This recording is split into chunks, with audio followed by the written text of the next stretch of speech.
Welcome to Man Does Tech, where I solve the problems you didn't even know you had.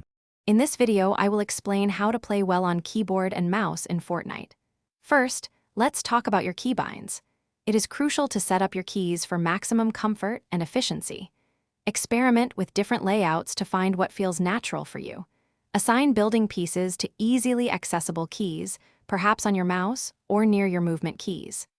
Consistent practice with these custom settings will build essential muscle memory, making your actions swift and precise during intense engagements.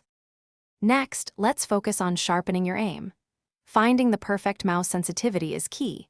It should allow for both precise micro-adjustments and quick 180-degree turns. Dedicate time to aim training, perhaps 10 to 15 minutes each day, using creative maps designed for this purpose. Understanding how different weapons behave, including their bloom and recoil, will also significantly improve your shot accuracy. Consistent practice will make your shots more reliable. Now, let's dive into building and editing, the core of Fortnite gameplay. Master fundamental techniques such as 90-degree ramp pushes and quickly placing walls, floors, and ramps. Practice editing structures rapidly to create openings for shots or to reset builds for protection.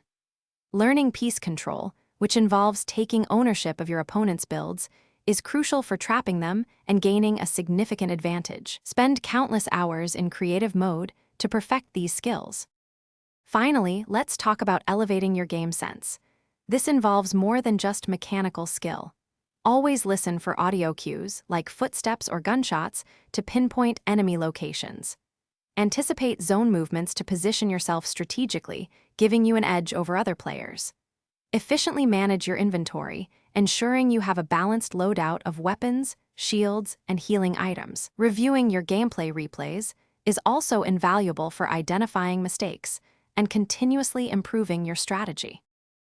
Thanks for watching. If you found this helpful, don't forget to like and subscribe.